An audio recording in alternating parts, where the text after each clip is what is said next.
This is Gardening in America, and I'm Ed Hume. Today we're at Lake Buena Vista, Florida, and I'm at the Walt Disney World Resort, and we're in Epcot, and I'm with one of the garden specialists, Terry Hume.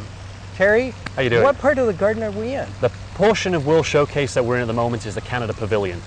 And this is a garden that would be probably duplicated in Canada, wouldn't it? Absolutely, yeah. And aspects of that, including the mountain which is behind us, is taken from those parts of Canada.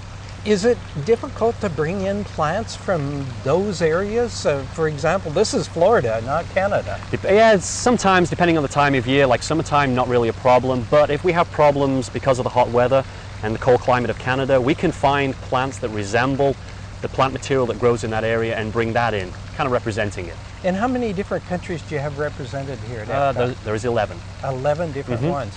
And so each one is different to that particular country. Yeah, in fact the transition is so slight that when you go from one country to another, you actually end up going from one extreme climate to another to a landscape that's completely different. The challenges of the landscapes, I can imagine, are really outstanding.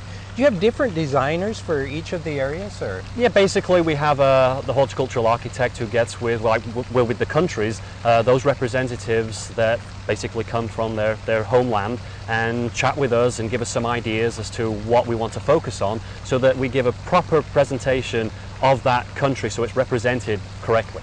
Now, are these displays changed every year or several times a year? Mainly the annuals, they're seasonal, so you'll have the summer and spring, fall, winter, and then if you have special occasions like Christmas, Thanksgiving, we'll then design the landscape around those. Now, you have coming up next spring the International Flower and Garden Show here at Epcot. Tell us a little bit about that. It's a fabulous show that basically explodes with an explosion of flowers all around Epcot. There's no one specific area. When the guests first walk in the toll plaza and come in through the turnstiles, boom, they're in the flower festival. And that usually takes place, what, about mid-April to? Approximately, yeah. And for about a 6-week period. Yeah, approximately that. It's getting bigger and better. And I understand you also have some outstanding speakers from throughout the country and experts that can help the home gardener with some of their problems. Absolutely, because a lot of the guests that come to see us, they want to focus on maybe an aspect of their landscaping or creative ideas that they focus on. Bonsai, for instance, maybe turf, annuals. So we have these speakers fly in and they give their talks. How long does it take to prepare for the festival? Approximately a year. You can bet as soon as the festival is finished that day, they're planning for the following year. Terry, thanks for sharing the fascinating gardens here at Epcot with us.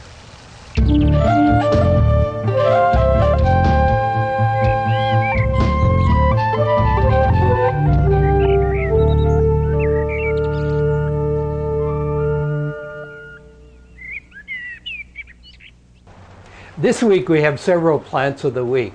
First is this beautiful Magnolia stellata, and this is a variety called Royal Star. It has about 30 or more petals per flower, so it's really very, very colorful. It's white flowering and early flowering, and the Magnolia stellatas are usually quite slow growing. This one's a little bit faster, and it will reach a height of about 10 feet and a spread of about 20 feet. But you can easily prune it and keep it back if you want it. Gorgeous early flowering variety of magnolia though. Magnolia Royal Star is the variety. And then here's another neat plant.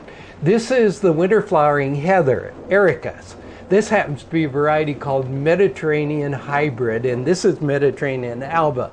These varieties start blooming usually in November and bloom all the way through until May. Almost 6 months of flowering season. Great plants for ground cover plants or for spot color here and there, or you can use them in the rockery if you want to. So they've got almost unlimited uses in the landscape. And because of their unusual flowering time, they're a great addition to the garden, particularly during the winter season. And our third plant of the week are the beautiful primroses. This is a plant that signifies springtime. And these primroses do especially well in the shaded part of the garden, or you can grow them in partial sun and shade, or actually you can grow them in full sun, providing they don't get a lot of direct reflected sunlight. Great plants though, and they are the first indication of spring. All of these plants are available at your local nursery or garden center.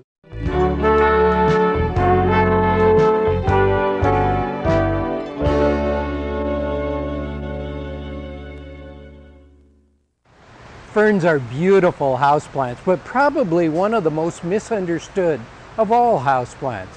And if you understand their natural growing conditions, then it's much easier for you to grow them in the house.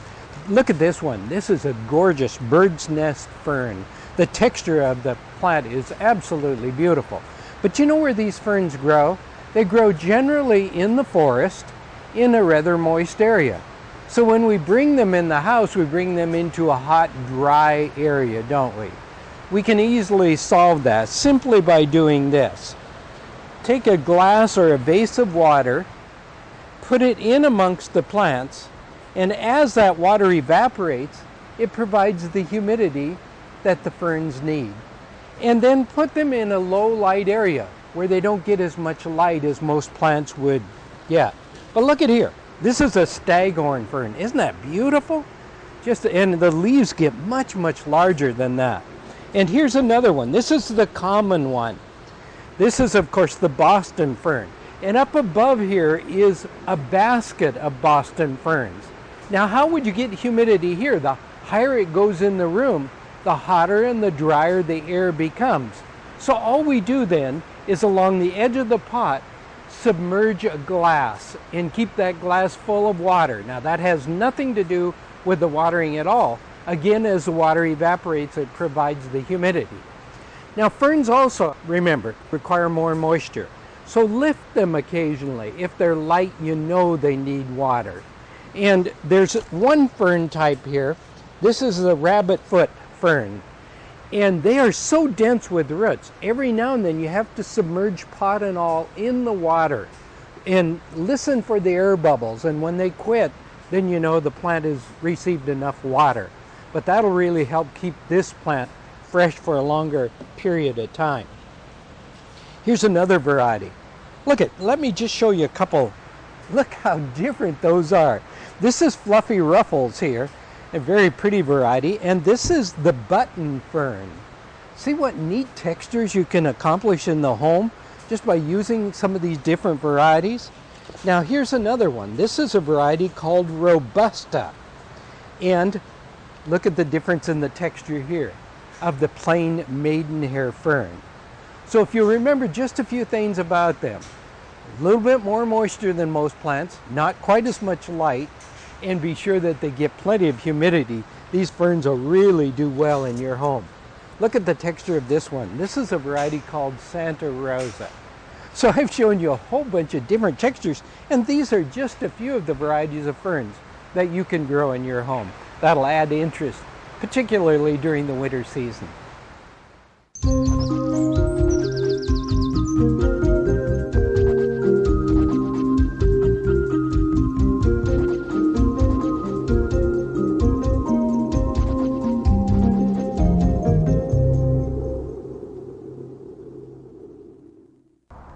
Wondering what to do in the garden at this time of the year? There's some projects that really need your attention. First, let me show you. This is a plant that's died back over winter. So let's take a minute and just pull it out of the soil. And of course, we might as well take advantage of all the dirt that was on the roots and leave it right there. The other thing, though, that's really important is look here what we've got. We've got weeds that are really a problem growing in the garden. This is buttercup.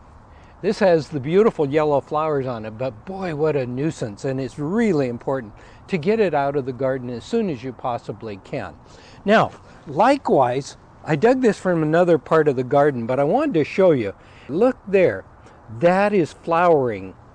And boy, when a weed like that flowers, it'll go to seed and you'll be fighting not only hundreds, but thousands of weed seeds.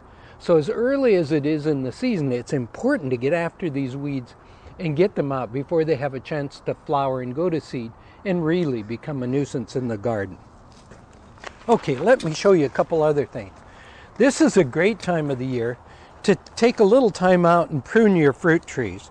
Here I've got a case where, this is kind of difficult for you to see, but I've got two tops. So I'm taking the one out because it's the weaker of the two. And that's important, and right now is a great time to do it.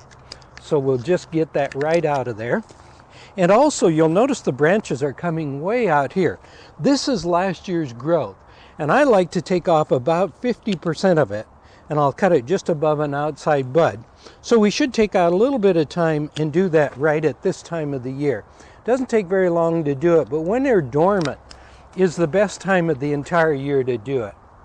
And I'll take a little bit more time and do the rest of them in a minute. But pruning is really advisable. I'm going to take a little bit out of the top here too, like so. Now, what else can we do in the garden? Oh gosh, this is a great time of the year to take a little, oh, look at the grass coming up here too. Let's get that out, because before we know it, it'll go to flower and seed too. We'll eliminate it completely. But why not take a little bit of time to add a few plants that add color to the garden at this time of the year? And certainly one of them is the petunia. And you know, you've seen me do this before. The one thing that I think is important is to use the lighter colors, because they really stand out in the garden. So in this particular case, I'm going to use the bright yellow. You know, on our cloudy, dark days in January and February, we need to add a little bright, light color to the garden. And these yellows and the whites do that beautifully. I'll just pull that soil in. By the way, this is topsoil. Otherwise, I'd be adding some organic humus to it. But those are only a few of the projects that you can do at this time of the year. It'll make your gardening a little bit easier and kind of catch you up to date at the same time.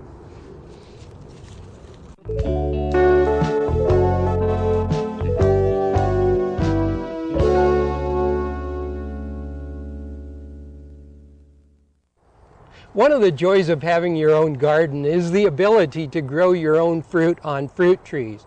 But one of the things that people most misunderstand is pruning. And Joe Behringer of Behringer Nursery is with me today to show you how to prune a tree. Now, this is a dwarf cherry, isn't it, Joe? Yeah, that's a Stella cherry on a Gisela rootstock. How old is the tree? This particular tree is 2 years old, Ed. And is that the size you recommend for the home gardener?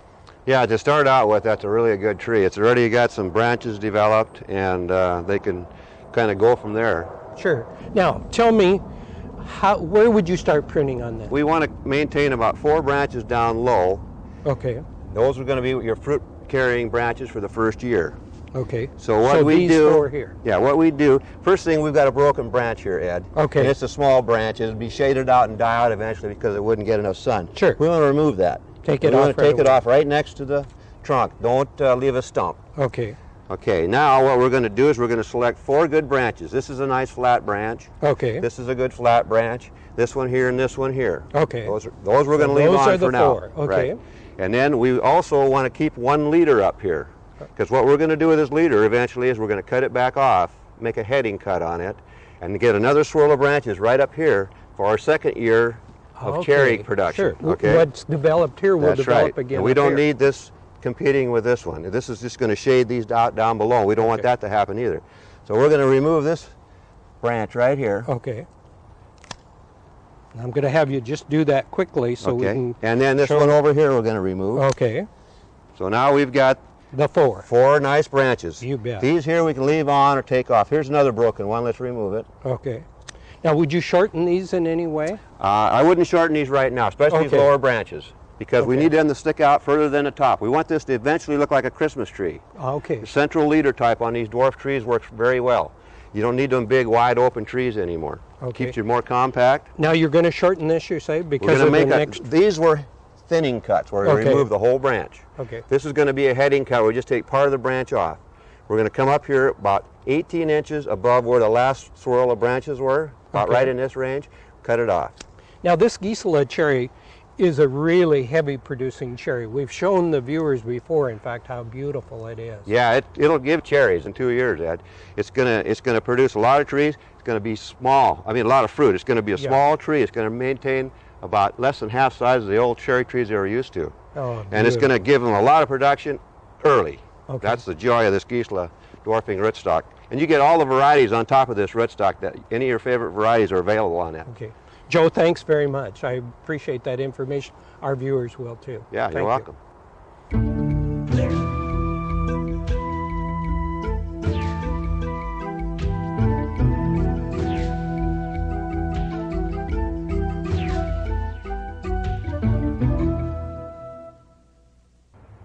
We're in Seattle at the Washington Park Arboretum, and I'm in the Witt Winter Garden and surrounded by plants that flower during the winter season. In fact, this is one that I've talked to you many times about. It's the gorgeous Laurustinus or Viburnum tinus. And this started flowering, believe it or not, way back in October, and it will continue to flower into the month of March. And there are different varieties that grow different heights, some of them up to 12 feet in height. So you can get low dwarf varieties or you can get tall varieties. But look at here, this is one I've never seen before. This is a variegated leaf variety, and I was looking for the name on it, and it just has a number, so that identifies its position in the garden, but also means that it may be a brand new introduction. But it too will be a winter flowering variety. You know, there are so many winter flowering plants we don't really realize that we can incorporate in the garden. And I'm coming up to one here that's exceptionally good right now, and that is the Hellebores family. This particular one is just in bud. You can see it's just beginning to show a little bit of color on it. And the important thing here is that these start flowering now, and they're some of the most outstanding colors: chartreuse, pinks and whites, and combinations of colors. There's the single flowering, and then recently they've introduced even some of the double flowering varieties. And these are perennials, so they come back every year. They're really nice plants. Hellebores is the family. And then here's kind of an unusual plant too. This is one of the hamamelis, or what we call witch hazel, and this particular one is native to Missouri and to Louisiana. And the flower is just gaining a little bit of red color in it. Now, if we look back over the back here, we'll see some of the Chinese witch hazels.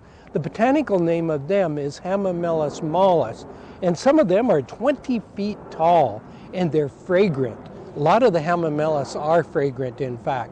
And that's one of the beauties, because see, a fragrant plant during the winter draws insects, and the insects are necessary for cross-pollination, aren't they? Look down here. These are just coming into bloom. This is Sarcococa, another winter flowering plant that usually flowers in the month of February. It depends upon the season though. If it's mild, it'll be a little bit earlier. If it's a severe winter, it'll be a little bit later. Sarcococa has a great fragrance, and you can see it's in under the trees because it likes a shaded part of the garden. And that gives you an idea of only a few of the plants that flower during the winter season.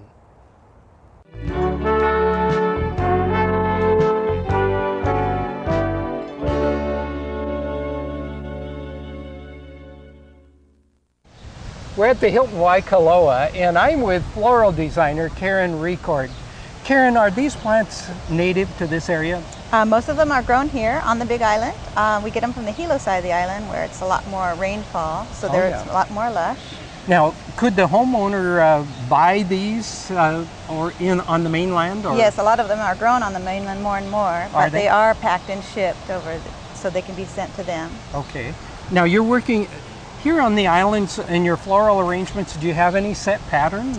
Actually, we don't. Each designer chooses their own style and just begins to work with the flowers in that way. Of course, we think of cost at all times, so we use a certain amount per, and we do according to a price range that the customer wants or the hotel itself. Yeah. Oh, yeah. Now, you're putting in here primarily this is ginger? Pink ginger, and the heliconias, and then we have the cymbidium orchid, which is a nice little stem. These are all grown on the volcano side. It's a little bit colder area there. Sure, they are absolutely beautiful. Let's turn this around. Can you work from the back side so our viewers can see this? Because this is just coming together so nicely. Bird of paradise is very common. People mostly know that. This is bird of paradise. This is heliconia. Same in the family. Yes. Very pretty. What a nice color combination. And I think that's so hard for so many of our viewers to cut so much of the stem off as you've just done. Oh, yes. And then these are the protea that are grown here. Gorgeous. So they're a neat pincushion protea. As you're doing that, can you give our viewers some hints maybe on how they can make arrangements like this last a little bit longer? Well, the main thing is to make sure everything is recut as soon as you get it. to ship it. We even immerse a lot of these flowers in a full tub of water. Oh, yeah. They can take up a lot of water, and then they'll last about a week to 10 days. A lot of people keep them a lot longer than that, but the hotel actually keeps them out for 1 week. And although they don't look dead, we take them apart and Sure. redo them. Let's take just a second. I'm going to move this aside because I want you to show our viewers what you're doing with this leaf. This is the tea leaf. Okay. Cordyline, I think it's what you call them in. Yes. It's TI to us. They make the hula skirt out of it. Right. They use it to wrap their food, the Hawaiians. But what we do to shorten it is just simply cut on the back and pull it to make it a certain size that we I'll want. be darned. And then we cover the oasis with that. It's a very simple way to cover the oasis. Just with And, a and poke. part of the stem is all you use Yeah, to so tuck that's it in. where it takes up the water. And we even use these ends. Some of these are in a pretty pink color. Oh, yes. And we can use the stem part Oh, just I for decoration. see. So you're using every bit of it in Yeah, that case. pretty much. Then What a beautiful combination. And what is this this is one? the dendrobium orchid. Oh, they're gorgeous too. Thanks very much, Karen. That's all the time we have today. Hope you can join me next time at the same time for Gardening in America.